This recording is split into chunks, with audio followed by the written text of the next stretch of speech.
What's up, guys? Tyler Yasuda here with Tytaniumfitness in the gym at LA. We got David Kim over here. What's up, you guys? Tell me about your channel. I recently started a channel on YouTube. It's called KoreanIron, no spaces. I didn't even know Tyler went to my school until today, so it's cool that I just ran into him.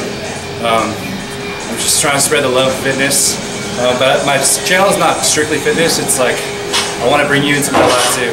So today we got deadlifts. This is going to be my first working set of 415. Take a look at my hand. I have it taped up all weird because last deadlift session, if you follow me on Instagram, you know I ripped my hand open on the back from pulling mix. So this is my supinated hand. Back of my hand rubs up against my leg. Ripped open, and it just ripped open again. So I taped a little bit of paper towel under there to hopefully not spread a bunch of blood, but we'll see how this works out. So, first working set here, I think I said it was 415, something like that. Sorry that this footage is so old. I think this is about 2.5 weeks old. The reason I haven't posted anything is because, I mean, there's a lot of stuff going on with my injury. And I will make an update for you guys about the injury and how that's going. But I mean, to kind of put things into perspective, this day, which I said was like 2.5 weeks ago, this is the last time I deadlifted or trained the lower body. So obviously things aren't going too well. But I mean, at least when I did get this training session in, it was good. For a set of 415 as well. And then we got David Kim over here, pretty cool guy. Has his own YouTube channel, which I will put a link in an annotation. There was a few things we were working on with his form. He just recently switched to sumo deadlift, so he's still struggling a little bit. His starting position is pretty good. He just could probably get his feet a little bit wider. If you got his stance a little bit wider, I think it'd be easier for him to lock out at the top because he's not struggling off the floor too much.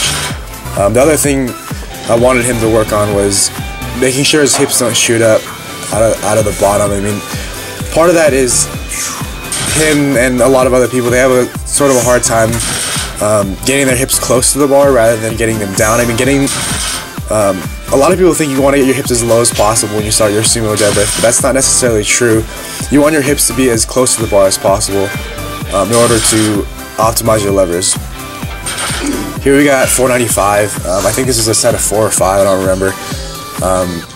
And you'll notice I'm pulling with straps and have that tape on the back of my hand because, like I said earlier in the video, the back of my hand did rip open, and I was bleeding a little bit at this point. So I just had to strap up for my middle working sets, and then I would pull mix on my top set.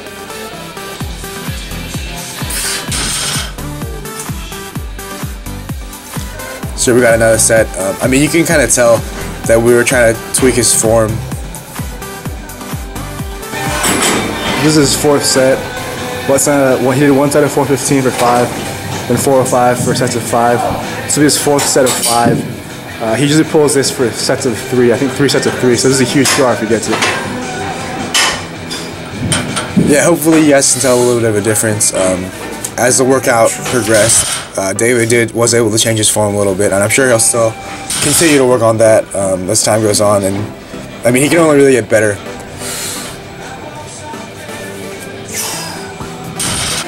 And here's my top set, 525 I think for 4 reps. You'll notice on all 4 of the reps I lock out really soft, and the form just doesn't look good, especially towards the top. And I think the main reason for that is after my first rep on this set, that tape on the back of my hand basically did nothing. The tape moved around, and the back of my hand was tearing open even more. And by probably like 2nd or 3rd rep, I was bleeding pretty bad out of the back of my hand. And for one thing, I mean, locking out harder, obviously that would be better in terms of form and performance, but the harder or the more complete I had of a lockout, it would have just made my hand rip even more. So that's why you see me sort of being tentative towards the top. And I mean, immediately after this set, I ran over to the bathroom because my hand was leaking pretty bad. I don't know if you just saw that, but that was fucking crazy. So, like I said, this is some long overdue footage. And I guess I could update you guys on the injury right now real quick. I will make a separate video for this later on. But basically, what's going on at this point, I mean, this is maybe like a week after I posted the injury video. So the injury was fairly recent, but luckily I'm able to walk just fine on it now. I'm not limping around or anything like that. And it's not really painful or anything, but I don't think I can train on it yet, because if I can feel around on the muscle. If I poke it with my fingers and stuff, it's still pretty painful, and it's kind of weird. I don't know if I'm just being paranoid, but I'm pretty sure I can feel it balled up a little bit. I know that when I went into the doctor, they both insisted, two of the doctors that were there, they both insisted that it was balled up, and I couldn't tell the difference, but I guess after they said that, I was kind of more wary of it, and I can kind of feel it right now. But other than that, I was supposed to get an MRI last week, or about a week ago, and there were some issues with my insurance. They didn't approve it in time, so when I got there for my appointment, I had to cancel the appointment, and then the next appointment they had was a week from now. So I will probably get that done a week from now or so, but it's kind of frustrating being injured or whatever during the middle of my prep. But I mean, that's the way things go sometimes, and I will make a separate video for this, so I think I'll cut it off here. Don't forget to comment, rate, and subscribe. I'll see you guys next time. Subscribe!